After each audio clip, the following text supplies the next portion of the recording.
네, 안녕하세요. 닥터 부자아빠입니다. 오늘은 이제 많은 분들이 궁금해하시는 급여 외 소득을 올리는 방법에 대한 얘기를 좀 해보겠습니다. 내가 현재 월급쟁이인데 소득을 더 늘리고 싶은 분들이 보시면은 이제 도움이 될 것 같습니다. 지난 시간에도 제가 말씀을 드렸지만은 제가 대단한 사람은 아니지만 저도 이제 15년 넘게 고민을 많이 했던 주제입니다. 지금은 어느 정도 성과가 나오고 있기 때문에 이런 얘기를 할 수 있는 최소한의 자격은 된다라고 생각을 하기 때문에 한번 들어보시면은 도움을 받을 수 있다라고 생각을 이제 합니다. 사실 직장은 인생이라는 이 장기적인 문제에 단기적인 해결책에 불과하다. 로버트 기요사키가 한 말입니다. 제가 부자아빠 가난아빠에서 가장 좋아하는 구절이기도 하고요. 즉 단기적인 해결책에 불과한 직장에 우리는 대부분의 시간을 쏟고 있는 게 가장 큰 문제입니다. 내가 급여 외 소득을 만들지 못하는 이유는 돈을 그저 받는 것에만 뇌가 최적화되어 있기 때문입니다. 급여 외 소득을 만들기 어려워, 힘들어, 불가능해 라고 말하는 이유가 저는 여기에 있다라고 생각합니다. 이 부자들은요 모두 이 두 가지를 필수적으로 합니다. 이제 하나는 투자이고요, 다른 하나는 사업입니다. 사업은 가치 창출로 소득을 극대화하기 위한 것이고요, 투자는 내 자산을 지키고 더 불리기 위함이죠. 즉 내가 부자가 되고 싶고 부자가 목표라고 하면은 투자와 사업은 필수적인 요소입니다. 급여 외 소득을 만드는 것은 작은 사업을 미리 시작해 본다는 개념으로 이제 접근하시면 좋겠습니다. 그래야 우리 인생의 장기적인 문제를 해결할 수 있다라고 생각을 합니다.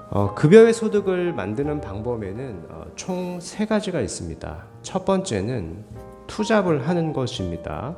여기서 주의할 점은 노동 소비가 아닌 노동 투자를 해야 한다는 것이고요. 이 노동 소비는 나의 시간을 돈과 맞바꾸는 일입니다. 노동 소비로는 이 장기적인 문제를 절대 해결하지 못합니다. 즉 단기적인 해결책에 불과하다라는 거고요. 반면 이 노동 투자라고 하는 것은 노하우가 쌓이는 일을 말합니다. 여기서 이제 노하우란 향후 본인이 하고자 하는 사업과 연계가 돼서 활용이 가능한 노하우여야 합니다. 최근 배달 대행이나 택배 등으로 투잡을 하는 직장인 분들이 꽤 많은데요. 이런 것들은 노동 소비로 그냥 끝날 가능성이 굉장히 높습니다.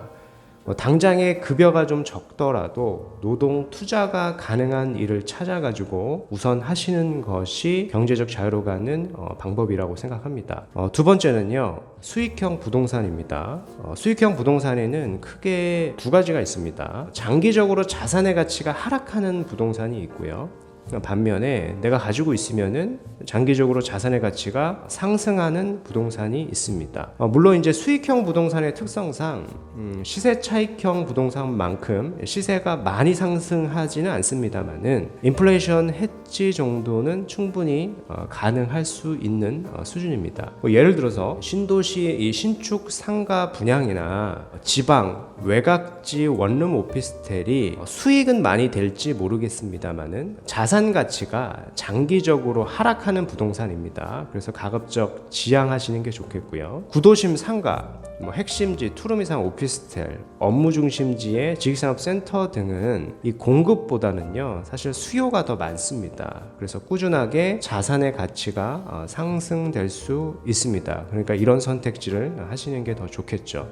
마지막으로 드리고 싶은 말씀은 이제 사업입니다. 제가 가장 추천드리는 방법 중에 하나이고요. 처음부터 거창하게 시작할 필요는 없습니다. 작게 시작하면 됩니다. 글로벌 기업인 이 삼성전자도 1938년 3월에 자본금 3만 원으로 삼성 상회에서 시작되었습니다. 이 사업에는 온라인 사업과 오프라인 사업이 크게 있겠죠. 단 오프라인 사업을 하는 사람도 온라인은 필수적인 요소입니다. 온라인으로 직접적으로 내가 물건을 팔지 않더라도 마케팅은 필수입니다. 그래야 이 규모의 경제가 가능해가지고 매출을 극대화할 수 있는 것입니다. 이제 다만 내가 현재 월급쟁이라고 하면은 바로 오프라인 사업에 뛰어드는 것보다는 온라인 사업이 먼저입니다. 온라인으로 꾸준하게 사람을 모으고 가능성과 수요를 파악한 다음에 오프라인 사업을 시도하면은 성공 확률을 높일 수 있습니다. 오프라인이 이제 1호점이 성공을 했다라고 하면은 2호점, 3호점으로 늘려가는 전략이 이제 매출을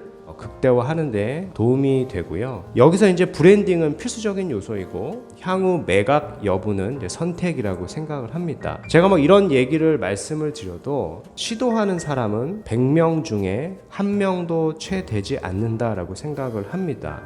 즉 일단 내가 시작만 하면은 상위 1% 안에 드는 아주 쉬운 게임입니다. 실패해도 상관없습니다. 다시 시작하면 됩니다. 그러면 성공 확률을 더 높일 수 있습니다. 그리고 이것을 계속 반복하게 되면은 결국 성공하게 될 것이며 경제적 자유를 얻는 본인의 모습을 어느 순간 발견할 수 있을 것이라고 생각합니다. 오늘은 여기까지 말씀드리겠습니다. 긴 영상 봐주셔서 감사합니다.